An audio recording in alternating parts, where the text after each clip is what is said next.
Não é fácil ficar sem você. Mais alto, Luiz. Minha menina, acordar de manhã e não ver, você não está. Quando o sol aparece através da cortina, é difícil manter o desejo de te encontrar.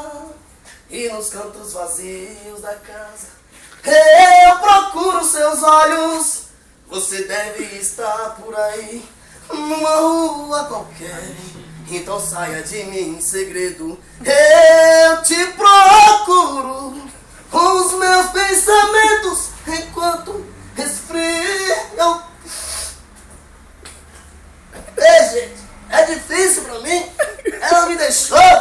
Ei, gente, o que me deixa hoje feliz da vida é saber que eu tenho um grande companheiro, um amigo meu que nunca me abandonou. Custou uma fortuna, vou apresentar pra toda a televisão. Perdi a mulher, mas eu não perdi. Tenho uma dignidade e vou mostrar pra você. Ei, meu paninho, pode entrar, meu querido. Ei, cavalo lindo, gente. Ei, igual esse eu nunca vi. Ei, cavalo bom. Olha, quando eu comprei esse cavalo, eu fiz aquela música assim, ó. Cavalguei de novo em meu cavalo preto, mas não vi você no seu cavalo branco. Até a luz Abana o rabinho. Abana o rabinho, Maria. Abana o rabinho. Ao te ver sozinho ali sofrendo tanto. É, gente, esse cavalo é inteligente, você quer ver? Ai, filho, pula pra ele ver. É, gente, esse cavalo é de uma... Elisa! Levanta as patas na frente. Dá coice, quer ver coice? É, cavalo bom. É, gente, você acha que isso é barato? Não é pra poucas pessoas, não. Olha o que ele fala meu nome. Ô, Dado Costa! Tô falando pra você. Ô, Dado Costa, você vai ter música nova pra nós?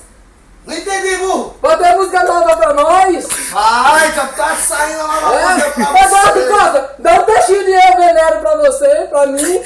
Eu tô querendo escutar eu te venero. É, gente, esse cavalo sabe até falar. Eu te venero, te quero. Toda noite eu te espero como um ovo. Coração bate apressado, que isso foi. É demais, gente. Eu te venero, te quero. É, gente, é isso aí. Um pouco da vida do Ronaldinho Costa. Tchau pra vocês. Um grande beijo e abraço pra todos os meus fãs. Eu quero agradecer meu dono, o Eduardo Costa, porque ele me deu. Eu tava passando a fome meu dono aqui em Minas. Ele me comprou e eu chamaram mais de 500 milhões de reais. Tá bom, tá?